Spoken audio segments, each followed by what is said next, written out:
through this first week of vaccine distribution and delivery. And we've made great progress. As of this morning, the Wisconsin Immunization Registry reports that 10,358 doses have been administered to people in nearly every Wisconsin county. We are working to be sure that every hospital has vaccine on its way this week.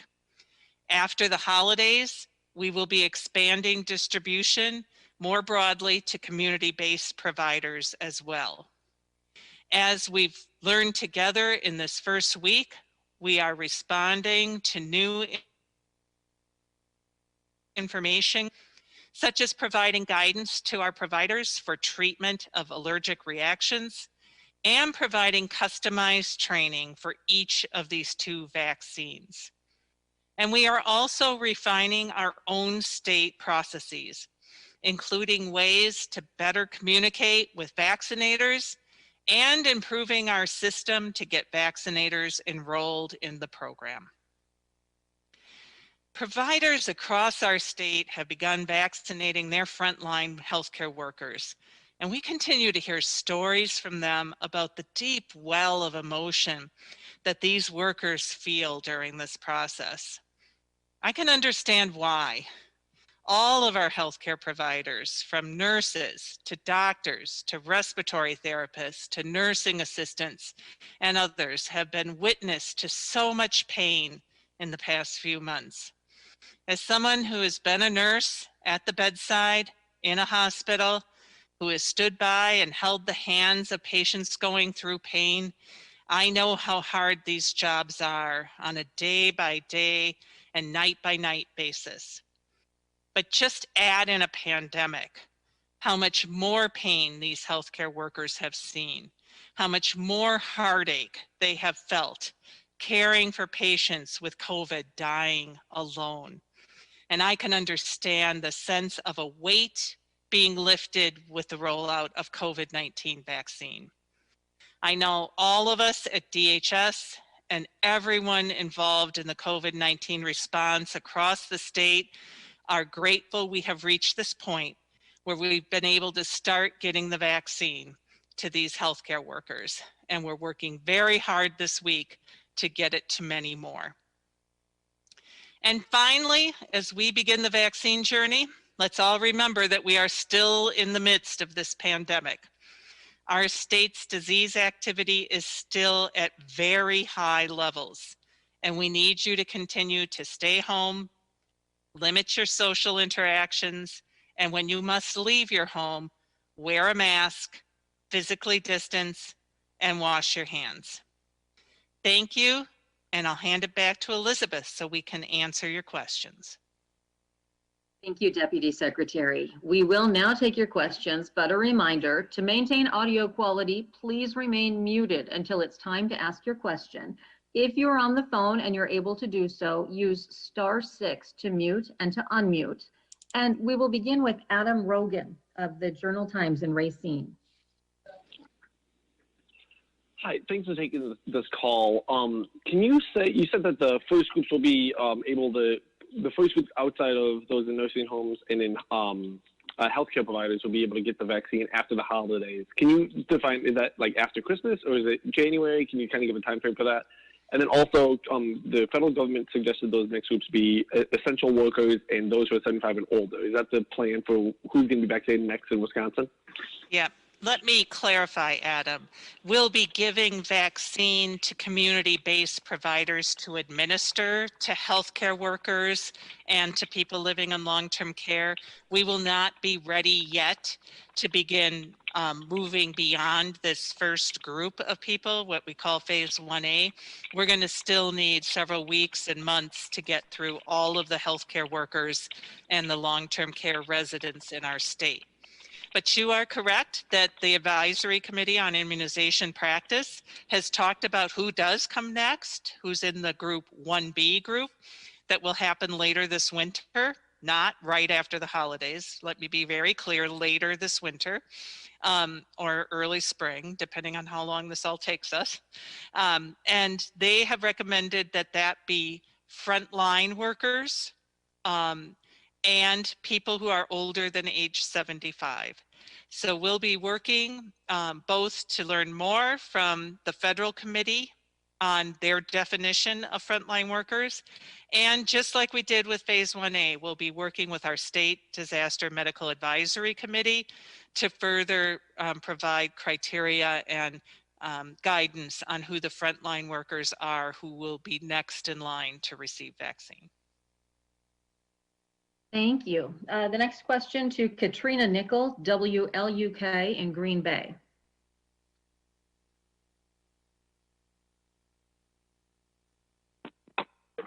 Hi there. So thanks for doing this. My question is, we know ThedaCare here in the Fox Cities has not received any doses, that is, of the Pfizer vaccine yet. So we were wondering what exactly is the process, what in the process is taking some healthcare systems longer than others to get the vaccine? And do you know how many systems that have not yet received any of the vaccines? So the process for enrolling and being certified as a provider is a rather long and complex one with many requirements of the federal government and a lot of making sure everything we have in all of our data systems is really clean, because this data is what is necessary in order to get the vaccine to the right place in the health system. And again, as we've talked about, this vaccine is very fragile. It has to be stored in a very specific way. And so we've had to work with our health systems to be sure we understand exactly, which address, which loading dock, which person to call if the delivery truck pulls up and no one's there. So that's essential because we cannot waste vaccine. So we've made huge progress in moving forward all of our health and hospital systems through that system over the last few days. And as I said, we'll be getting vaccine out across our health and hospital systems this week, including ThedaCare. Thank you for that. Let's go now to Rob Sussman, WTAQ in Green Bay. Rob Sussman. Hi, thanks for taking my question. I wanted a little bit of clarification on the additional doses of the Pfizer vaccine. I know that the state was set to get 50,000 of them. That was kind of dipped off by the federal government. You had spoken about getting the 30-some-odd thousand additional doses. Is that additional doses, or is that just cumulative since the approval of the vaccine? Thank you. The 35,100 are additional new doses. So we received 49,725 last week, and this will be an additional 35,100. And we've heard that that will be the level for at least the next few weeks.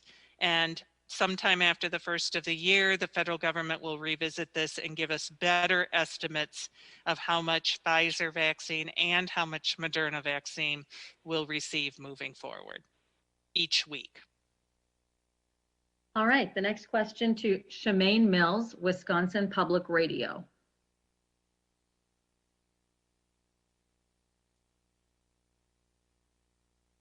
Shemaine Mills. *6 will mute and unmute your phone. Hello. Sorry about that. Can you talk a little bit about the facility in West Dallas and how that's being used for antibody treatment?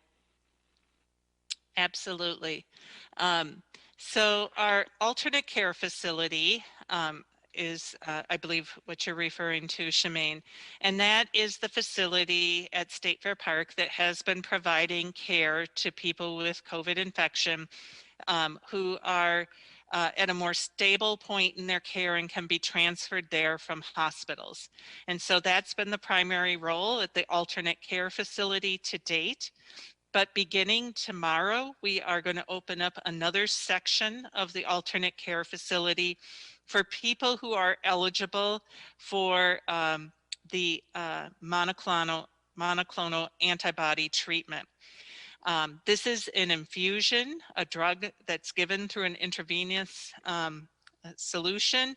It takes about an hour to drip into your body, and it is given early. If you think about where you would go to get this type of infusion, many people would go to an infusion center and in a local hospital.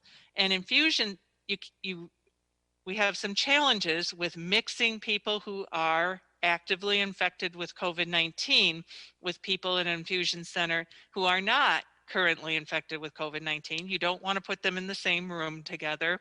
And so this is an opportunity to create one space in the state where physicians can refer people to the infusion center at the alternate care facility, and we can do that treatment there.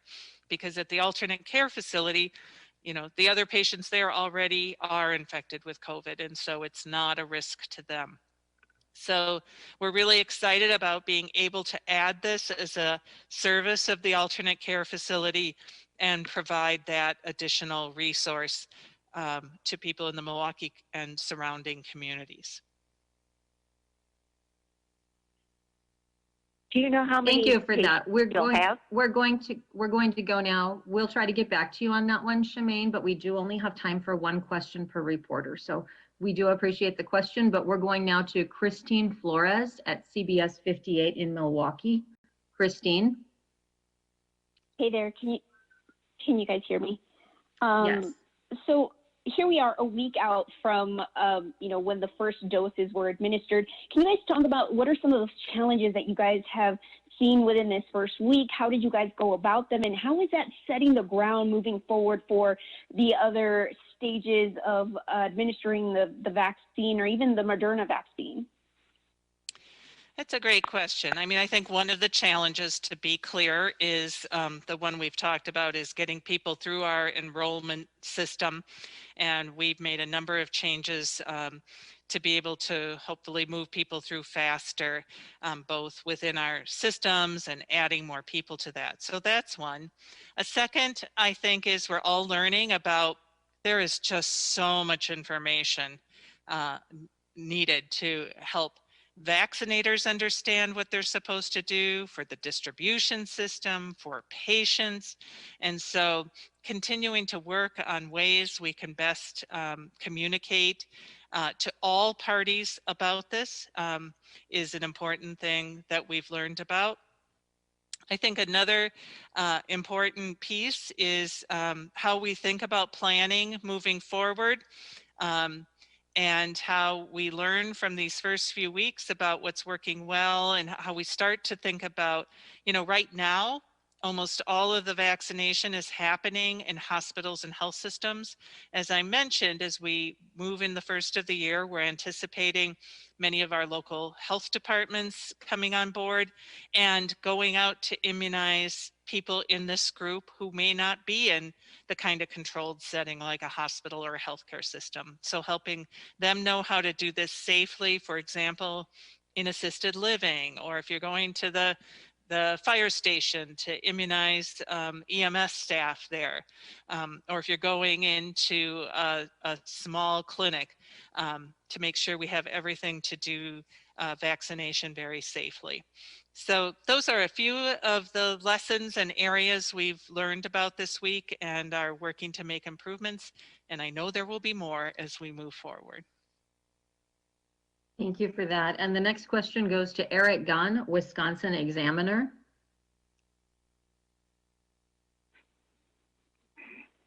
Hi, thank you for taking this question.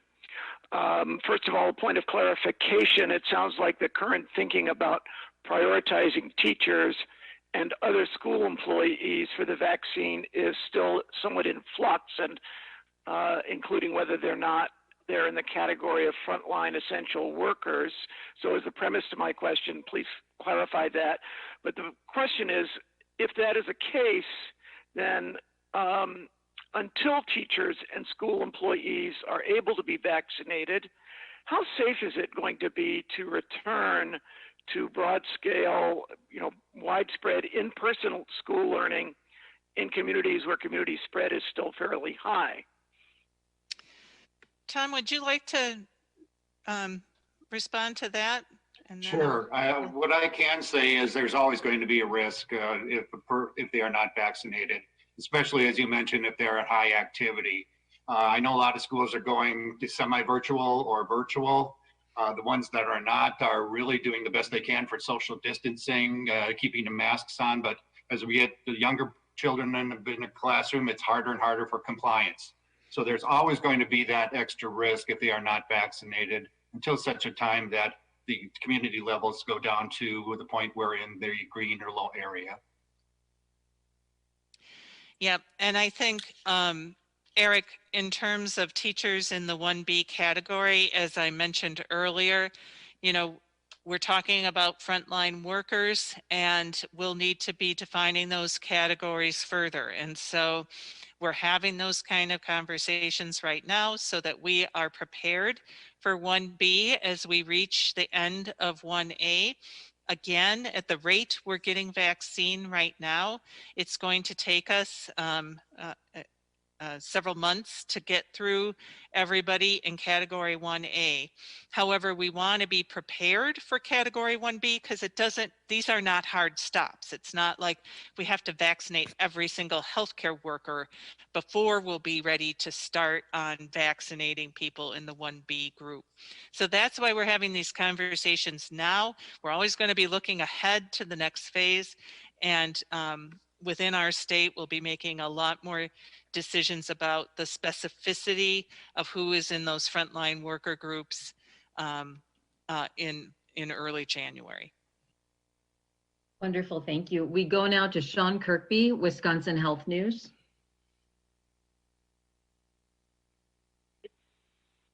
Hi, thanks for holding this. Just was wondering, for the Moderna vaccine that's heading to the state this week, how much of that is being held in reserve for nursing homes? And for the remaining, when is it arriving in the state? Thank you. Yep, great question, Sean. As you remember, we had made the decision last week to initiate the pharmacy program for Part A for vaccination of skilled nursing facilities beginning, and that is anticipated to begin next week, beginning the week of December 28th. So we are using Moderna vaccine for that, and we had to hold back the first 50% of doses for that program, and that's 29,000 doses. So that still leaves us with nearly 70,000 doses to provide to hospitals, health systems throughout the state. And as I mentioned, that vaccine will be arriving at various times. There's some arriving today.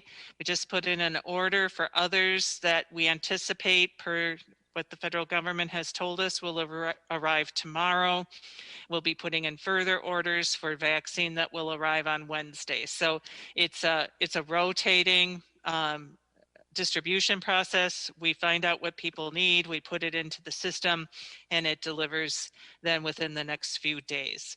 So this is different than what we've all come to be accustomed to with Pfizer, which is where a big truck comes and brings us 10 or 11,000 doses to a specific site that we then redistribute.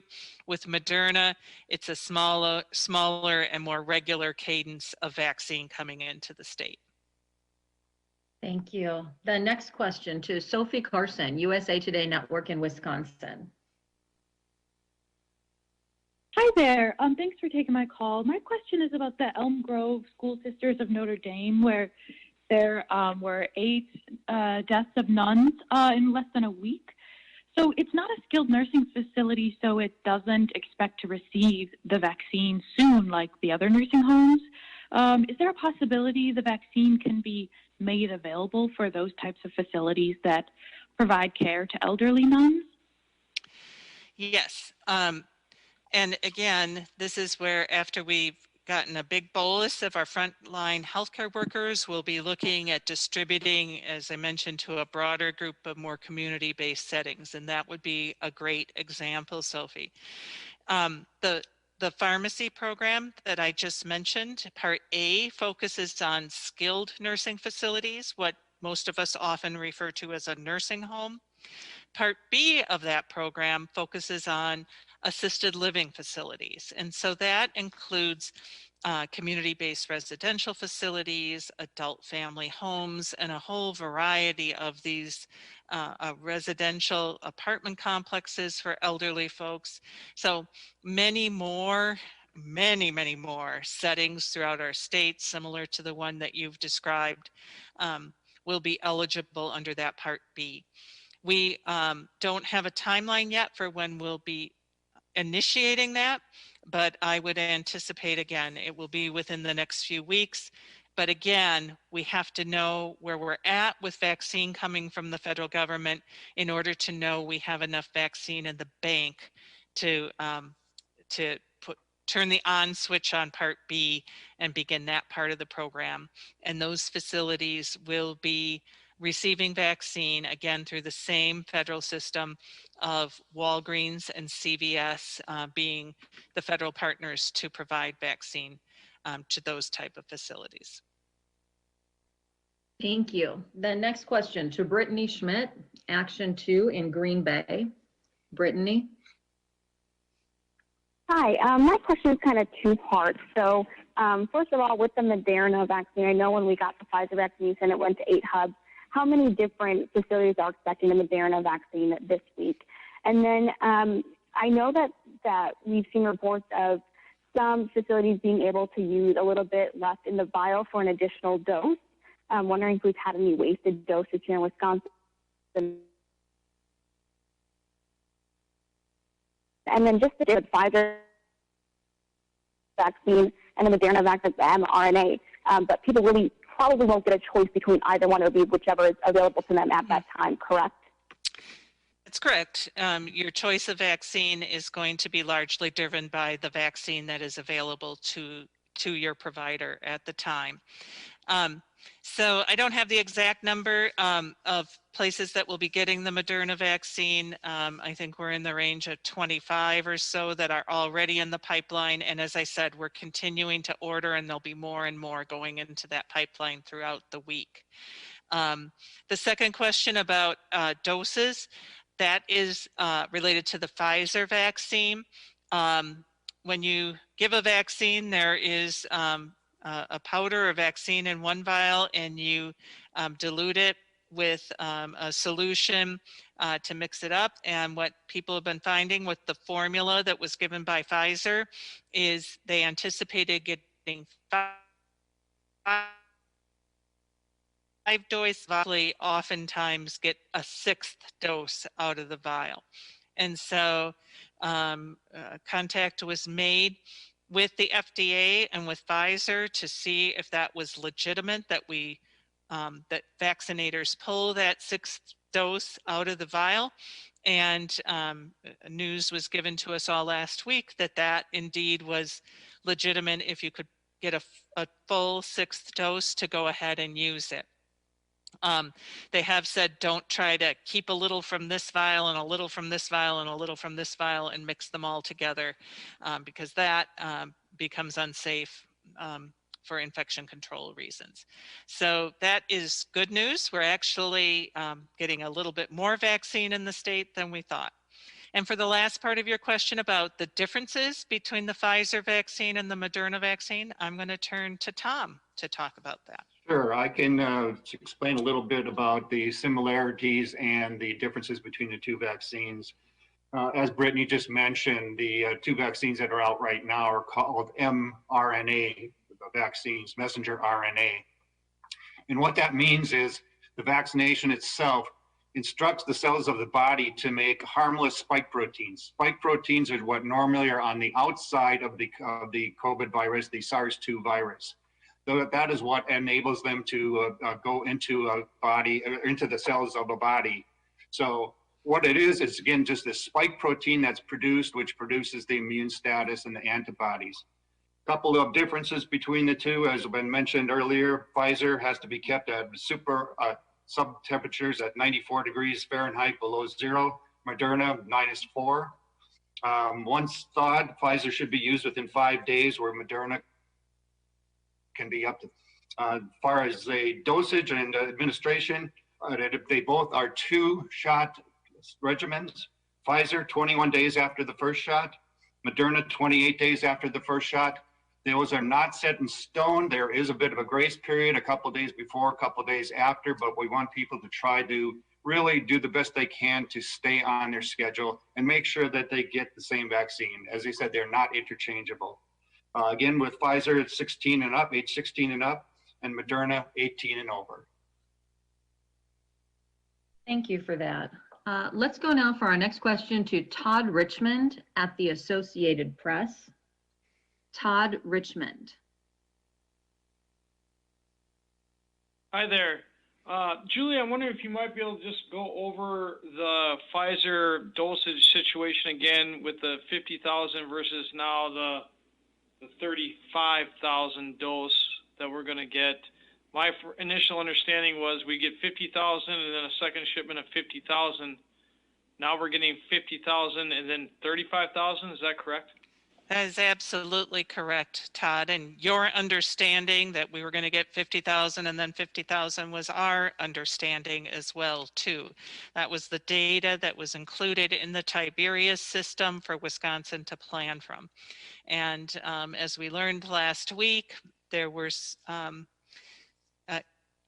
let the federal government explain exactly what happened, but apparently there were those were planning numbers, not actual numbers, and they failed to be updated. So, so we're adapting, and we understand 35,000 is more similar to what the weekly cadence will be for the next few weeks, and we've been told it will adjust again sometime in January. So, you know, this is a really important piece because I know everyone wants to know, when will we be done with phase 1A? When will we go to phase 1B? When will we go to phase 1C? And when I think of this, it's like a three-legged stool. In order for us to get Wisconsinites fully vaccinated, first of all, one leg is we need people who want the vaccine. And I think the good news here is we're hearing from our healthcare providers they want it. We're hearing from the public they're eager for us to move through the phases so they can get it. And so I think people are seeing our healthcare workers raise their hand and say, we want to volunteer and we want to go first. And that's instilling great public confidence in this vaccine. Second, we need to have a system for delivering the vaccine, which, as we've been talking about, we're continuing to expand and build upon, beginning with our healthcare system, and in the next few weeks, starting to launch providers who can give vaccine out in the community as well. And then third, we need enough vaccine, and that goes to your question. And so we could have all the demand and we could have the best system in the world, and if we're still only getting 35,000 doses a week, and we've heard we're not going to get 100,000 Moderna next week either, we're going to get a smaller allotment, that's not going to go very far to get us to, you know, remember, if every Wisconsinite gets this vaccine and it's 2 doses, we need 11.6 million doses. So we need all 3 elements, and we're looking to the federal government to help us understand how quickly our doses will increase so that we can provide better predictions about when we'll get through each of these phases, and people in Wisconsin can estimate when they might be eligible to get vaccine. Thank you for that. Let's go now to Stephanie Hoff, WisPolitics.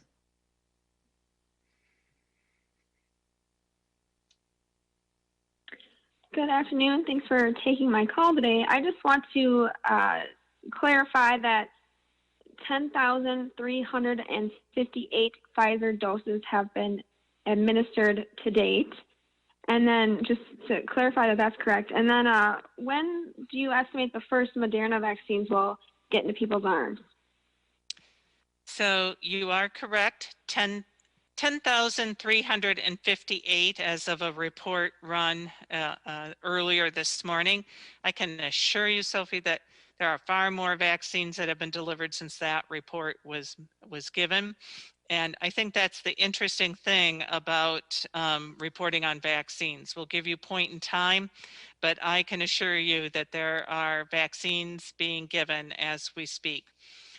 In terms of the Moderna vaccine, I have not heard confirmation that it's arrived in the state yet today, but I anticipate if it has, that those receiving it are going to be eager to start giving vaccine. There may be some doses given yet today.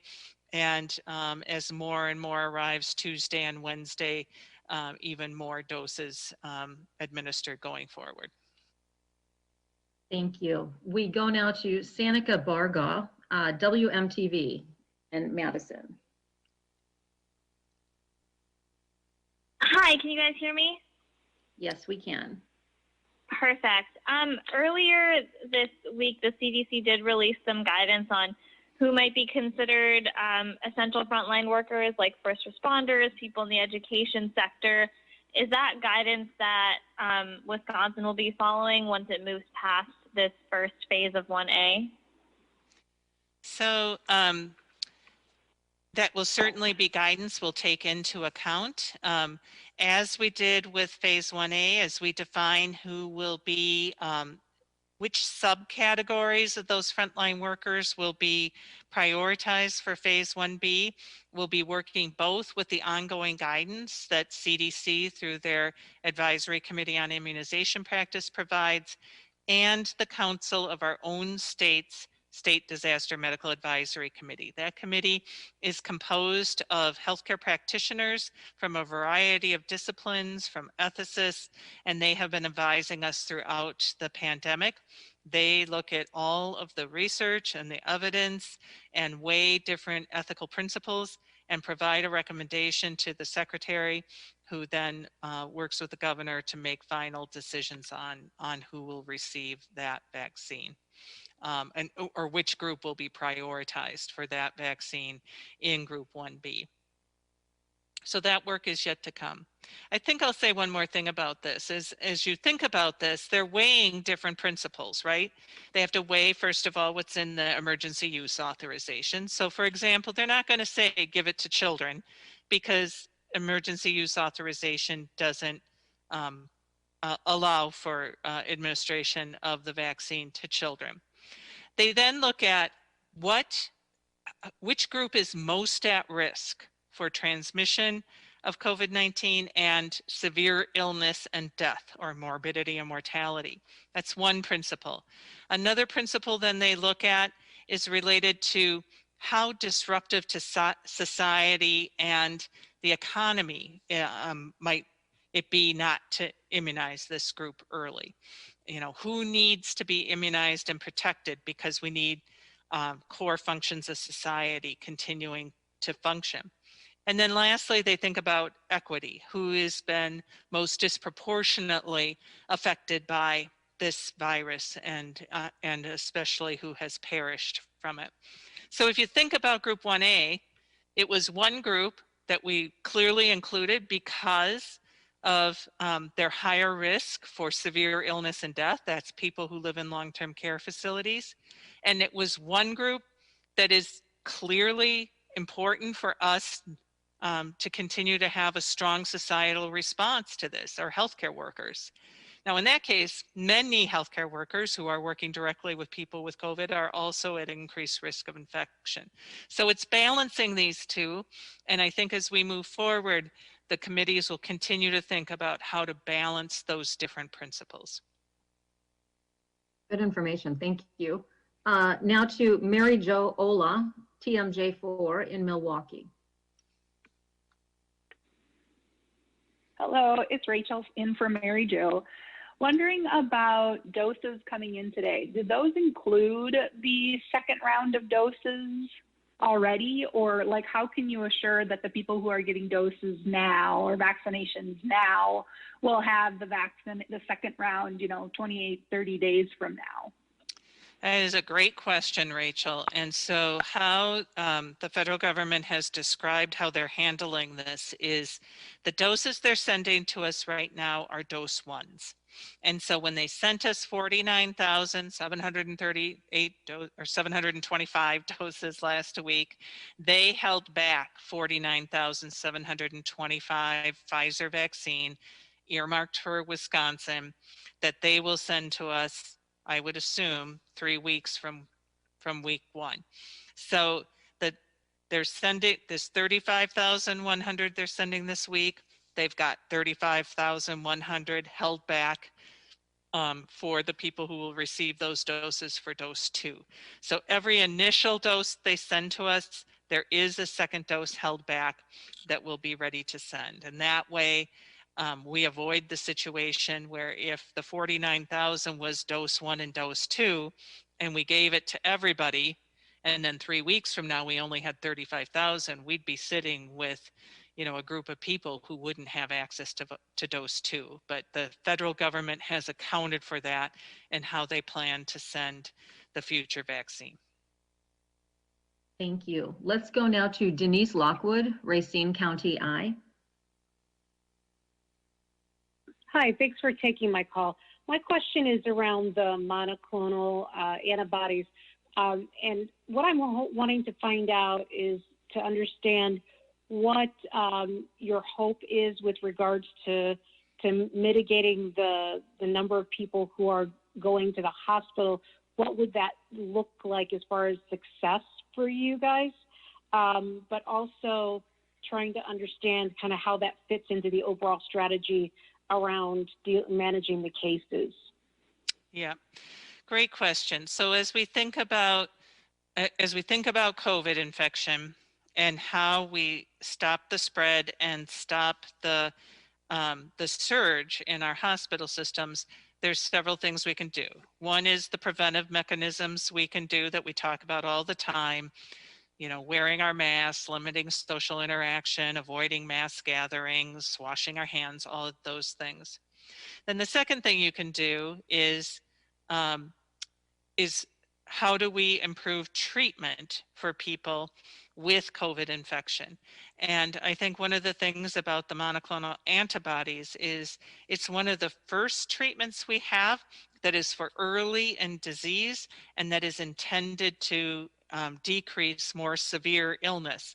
You know, we've had treatment like this for years with influenza. It's called Tamiflu. You know, if you're diagnosed early in your illness and you get Tamiflu, which is an antiviral medication, you're much less likely to have severe illness or hospitalization or death. Now, the two medications work very, very differently, and the monoclonal antibodies are clearly under an emergency use authorization. We're still learning more about them, but it's the same principle. Use this medication to stimulate the immune response against COVID-19, and the early research shows a reduction then in those folks entering the hospital. It is targeted to groups of people who are highest risk for more severe illness and hospitalization. So it's a second way we work to both reduce severe illness, to reduce death, and to reduce that demand for hospital services that we were so perilously close to overwhelming a few weeks ago.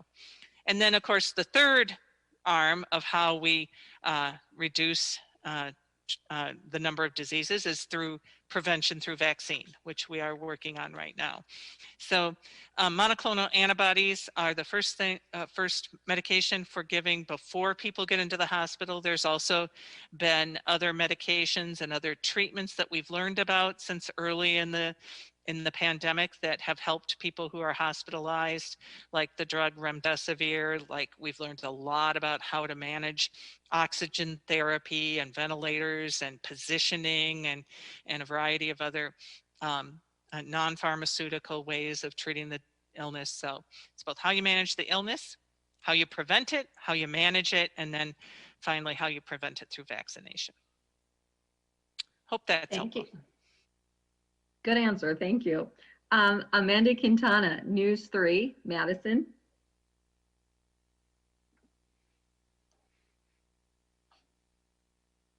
Amanda at News 3 in Madison.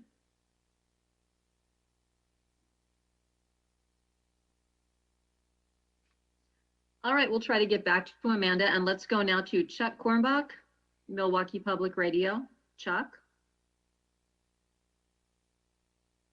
Good afternoon. I also on the infusion clinic, a question or two. Most importantly, could you pronounce the name of the drug? And then second of all, the Medical College of Wisconsin has been recruiting people to come take it there. How much coordination is with the medical college, and how many other healthcare systems or maybe around the state are offering this drug as well? All right, Tom, can you say BAM? Actually, Julie, that's exactly what we say is BAM, because we kind of gave up on the pronunciation on that, but we all know what each other's talking about. I'd have to look it up too, and I've heard so many different pronunciations of that. So, yeah. Something like bamlanivimab, but I'm not sure I have it exactly right. We just call it BAM for short. And then there's a second one called Regeneron, and that's a brand name from the pharmaceutical company. They're two different manufacturers. Yes, this is one additional option. Certainly health systems around the state have been receiving this treatment for a number of weeks. Once it received its emergency use authorization, the federal government had a contract in place to purchase this drug and began distributing it to states. And we have an active system of survey and interaction with health systems across the state. And so again, our SDMAC provided guidance on how to distribute it across the state, because you have to pre-position it because of what I said about wanting to give it to people early in their illness. And so we've positioned it at various hospitals across the state to be available to patients as they require it. And so this is one additional opportunity, but clearly throughout the state, we know this drug has been administered in emergency rooms, in modifications of infusion clinics, in exam rooms, in clinics. So there's a variety of different locations within health systems it's been administered and is being put to good use. Thank you. Now to Derica Williams, Fox 6 Milwaukee. Hi, thanks for taking my question. I just wanted to talk about the reactions out of those 10,000 plus doses that have already been given. Did we give that number of the reactions? And also, is there kind of concern that we're just kind of getting kick-started with this, but talks of the coronavirus kind of mutating and what that means for immunity and just kind of starting this all again? Are you referring to allergic reactions? Yeah. Yeah. And what are those symptoms that people are finding? Yeah. So what the biggest concern is that you've heard reported are when people have an anaphylactic reaction, and that is an allergic reaction that goes system-wide of your body and can make it very difficult for you to breathe and have other systemic effects. To the best of my knowledge, we have had no anaphylactic responses here in Wisconsin. Tom, can you confirm that? Yes, I can confirm that. It's in just looking at the Pfizer complications list, they're finding that most people will wind up with a sore arm, some fatigue and headache, especially after like the second shot. It's much more common than the first shot. But we are really concerned mostly with the severe reactions, the anaphylactic shocks where you cannot breathe and you require medical attention very quickly. And that is monitored through a national system called the Vaccine Adverse Reaction System. And it's nothing that we've heard of so far. We heard that there may have been a few cases nationwide in the clinical trials, but nothing in Wisconsin at this particular time. CDC just reported on anaphylactic response as well too. And so at the point in time, we had administered 272,000 doses across the state. There were reports of 6 cases of anaphylaxis. All of them were treated on site with the appropriate medications that are present at every single clinic, and all of the patients have survived and are recovering. So this is a risk anytime you inject a medication into the body, especially a new medication.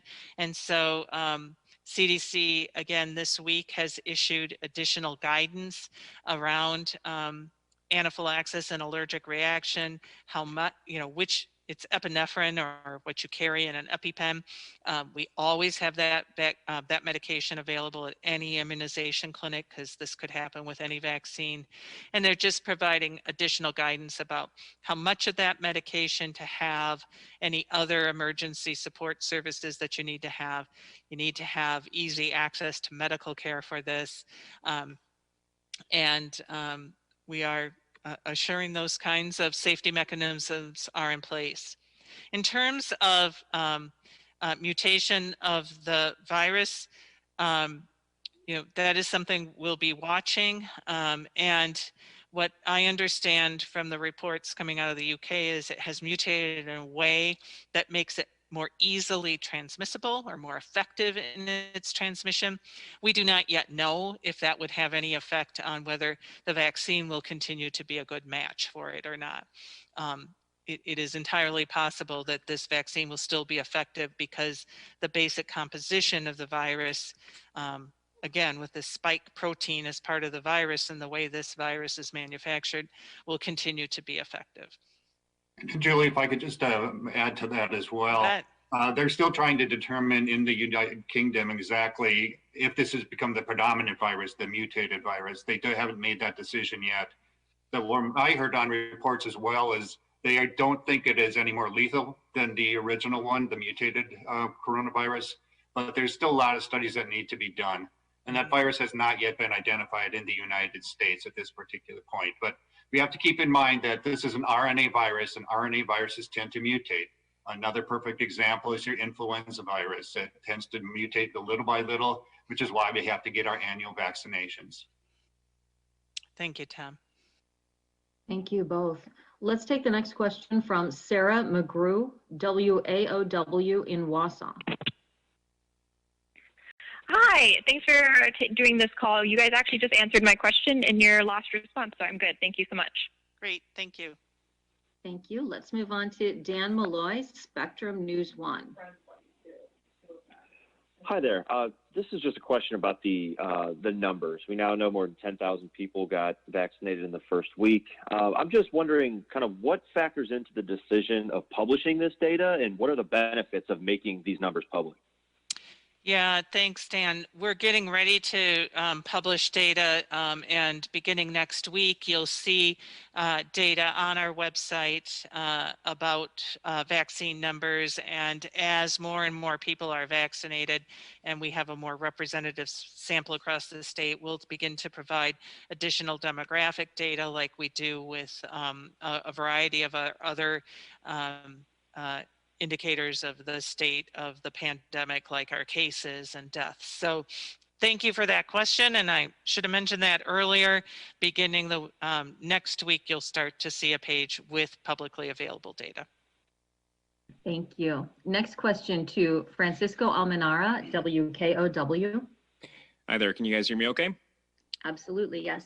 Great. So I would just like to see if you guys can talk a little bit more about not specifically the mutation that we're seeing in the UK, but just mutations in general, and how effective not only the vaccine will be in the future if we see more different types of mutations here in either Wisconsin or the United States, but also how the antibody infusion that was mentioned before would be affected by any form of mutations that we are experiencing. Great, and I'm going to turn to the research scientist, Mr. Tom Haupt, for that. Yes. Well, first part of the question had to do with how will it, basically, is it going to be, the vaccine going to be effective if we have mutations? And I think Julie mentioned earlier that the mutations many times are very small, and they will always offer some kind of protection with the vaccine that you currently have. But I can kind of foresee that this vaccine might be something that's changed on an annual basis. I don't think that's been decided yet, whether it's going to be a one-time thing or if it's going to be annual. But based on the fact that this virus is mutating, that may very well be the case. It really depends. I mean, there's just so much that has to be learned about this virus at this particular point. But I don't want people to start thinking, hey, the vaccine is not going to be effective because of this mutation. More than likely, there will be some, if not a lot of protection based on this, but on the preliminary information that we've had. I don't know exactly how it would affect the infusion instance. Julie, I don't know if you have any thoughts on that. You know, and again, that's putting antibodies into the body. I don't know what the answer to that one is. I'm sorry. Yeah. I think I would just reemphasize what Tom said is this is the puzzle that a pandemic with a novel virus presents to us, is that we will need to continue to study and to evaluate each treatment modality and our vaccines as we move through. You know, we have approved these drugs and the vaccines on strong clinical trials with thousands of people in them, but they're still fairly recent. We don't have longitudinal data on any of this. And so even before people were thinking actively about mutation of the virus, we didn't know if this virus would require an annual shot or a periodic booster shot like you get with your tetanus series. And so these are all questions that will be answered as additional studies are underway and we learn more. And what I can assure you is there are, you know, it isn't like one and done. You did the clinical trial for the vaccine, you got your emergency use authorization and you're done. The manufacturers are continuing to study their phase 3 clinical trial populations over the next several years to monitor for any side effects and ongoing evaluation of those patients. And there are additional studies being done related to vaccine and other medications and transmission and mutation that will help us continue to learn about this virus. Thank you for that.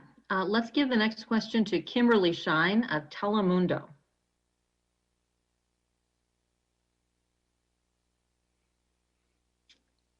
Kimberly Shine, Telemundo.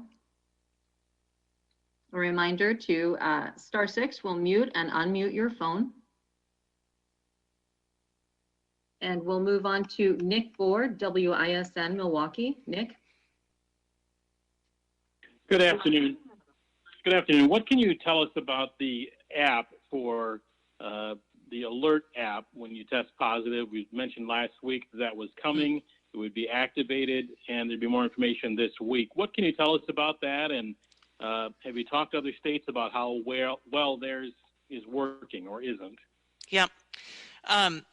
So we anticipate that app will be turned on later this week. I'm not sure exactly what date, Wednesday or Thursday. And my understanding is that people will receive a notification if you have a smartphone, and you can choose to opt in or opt out. And I, of course, encourage you all to opt in.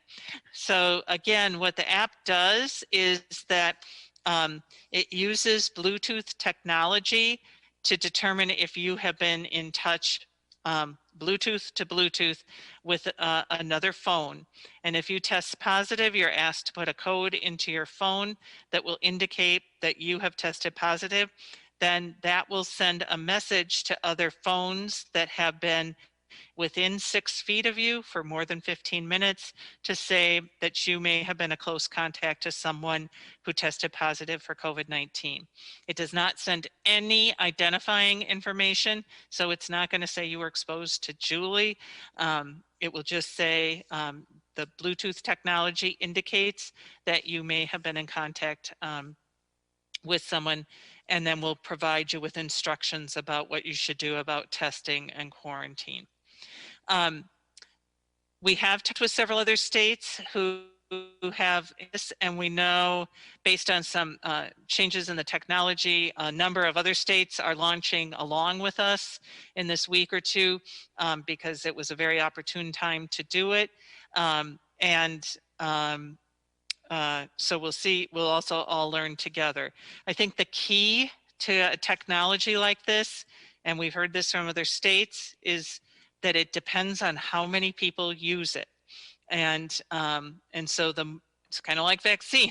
The more people that buy in and say, I want to be part of this community to help notify my neighbors and friends, the better. And the second thing we've learned is because if you test positive, you do have to take an action to put a code in your phone that will then make your Bluetooth technology say, communicate I was infected. That is really key. And one of the technologies we wanted to wait for, which is why we're launching now with these other states, is that will be automatically generated and sent to your phone from the positive lab test, and all you have to do is click yes, and it's done. States before us were having to call people and tell them to put a code in, and we know that the more work anything is for anybody, the less likely we are to do it. And so the system has gotten really sophisticated, really easy to opt in, really easy to report your results. And we just encourage people to be part of the community of helping everybody know when they may have been exposed so they can take appropriate protective action. And it'll be another tool to reducing the spread of COVID-19 in our state. Thank you. Let's go now to Mitchell Schmidt, Wisconsin State Journal. Mitch Schmidt. Yeah, thank you very much for the time today. So you talked a little bit, and so we've seen daily vaccinations have been going up since that first shipment was received, and it sounds like you guys are through about 1/5 of that original shipment. I'm just kind of curious if you could talk a little bit. Do you guys expect to see daily vaccinations to continue to increase? And then along those lines, is there a scenario where the state is limited on its daily vaccination efforts directly related to the number of vaccines that you guys are receiving from the federal government? Thank you. Yeah, Mitch, we absolutely have seen exactly what you said. Every day vaccinations growing, and they're going to grow even more over the next few weeks because, as I said, we're getting the vaccines to more and more providers. So that will contribute to greater growth as well. And absolutely, yes, we run the risk of being limited by the number of vaccines that we have available. And so it isn't, I think we're going to have enough vaccine to get through phase 1 at, if we're looking more at 30 or 50,000 doses a week than 100 or 150,000 doses a week, it's going to take us longer, right? So it really goes to the cadence of how quickly we can move forward. We know there's somewhere between 400,000 and 450,000 healthcare workers in our state. So, at 10,000 doses a week, it would take a long time to get through, but we're going to get a lot more doses very, very quickly. I think the bigger issue is when we open this up to larger populations, that's where we're going to run into issues if we're not getting significantly higher numbers of doses from the federal government. It'll take us even longer. So just to give you a sense, the estimate of the frontline essential workers is a little more than double the estimate of the number of healthcare workers in the country. So phase 1B, as it stands right now, is over double the number of people eligible than we have here in phase 1A. So if we're getting the same amount of vaccine, that's not going to go nearly as far when you have twice as many people who are eligible to receive it. Thank you for that. Next question to Colin Wood, Scoop News Group. Colin Wood.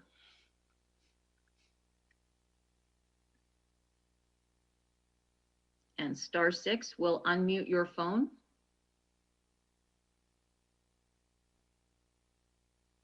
All right, Jonathan Neiser, NBC 26. Yes, thanks for the opportunity for a question. I know you're just addressing the numbers of vaccine coming, but regarding the number of vaccine that is here and in the state, that first batch from the Pfizer, and I know you said there's more going in the arms probably as we speak, but why would we only be at 20% at this rate? It's going to take 4 weeks to get through that initial batch. So where is the urgency, I guess? Well, the urgency is balanced with the safety. And so I want to go back to the history we talked about earlier. When we got those first doses a week ago, the ink was barely dry on the paper of what the appropriate use of this vaccine was around solidifying all of the storage requirements. And so that's not how we usually bring a new medication or a new vaccine into the world, is that we start administering it within 48 hours of its approval. There's a period of time for people to learn about it, to understand its implications. Now we're doing all of that. I don't want to have people think we're not doing that, but we're doing it. I mean, I think the fact that we're doing it within 48, 72 hours, 1 week, that we've had 10,000 doses given is really incredible when you think about how brand spanking new this is and how we didn't have the final guidance until last weekend. The second thing I want to just emphasize is that again, we've talked about how fragile this vaccine is. And so if people are just willy-nilly or haphazard with it and haven't read the instructions about how long it can be out of the refrigerator or the freezer and still be viable, and how you properly mix it and reconstitute it, and how you properly extract it from the vial, you will be giving ineffective doses. And, you know, we could have given 49,000 and had half of them not be valid, and we'd be in way worse shape. So I want to give a big shout out to our healthcare providers who have been learning like this and have been setting up clinics and have been getting ready to roll. And I can assure you, you are very quickly going to start to see rising numbers of vaccination. But the intent was never that we'd be able to give 49,000 doses in the first week. It was that we would have those doses available so that people know they can plan to give them in the subsequent days. Because the other thing is you can't set up a vaccination clinic and schedule people until you know how much you're getting. And that has all been a process over the last week or two as well. So many different moving parts on this. Over the next few weeks, we'll start to hit a rhythm of getting those moving parts going in the healthcare system. And then we'll start to do that, getting rhythm going in more community-based systems as we move into vaccinating broader populations. And we will increase the number of people vaccinated each week as we move through these different portions of system setup. Thank you for that. The final question to Ryan Wallersheim, WORT in Madison. Can you hear me? Yes, we can hear you. Okay, so my question was, how long was the phase 1A process initially expected to take, given the federal government's previous projection of about 50,000 weekly doses? And also, what is the communication process with the federal government been like over the course of this fluid distribution and planning process?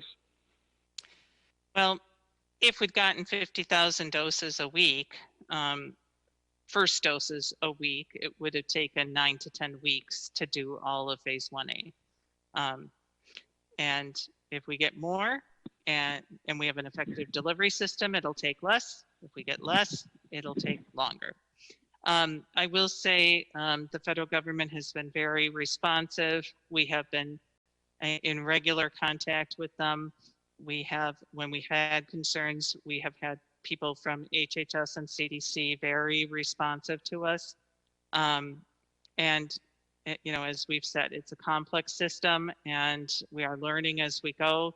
And I really believe as we get a few weeks into this, things will stabilize and we'll hit a rhythm of regular understanding of what's coming from the federal government and an ability to be more planful within our state in a more predictable way to continue to get these vaccines in the arms of Wisconsinites to protect them. Thank you for that. And with that, we will wrap up today's briefing. We want to thank the Deputy Secretary and Tom Haupt for participating, as well as all of you. And we remind you to continue to monitor the DHS COVID-19 web pages for data and guidance. Additional information can be found on the websites of the Governor, the Department of Workforce Development, the Department of Public Instruction, the Department of Children and Families, and Wisconsin Emergency Management. Be safe and have a great afternoon.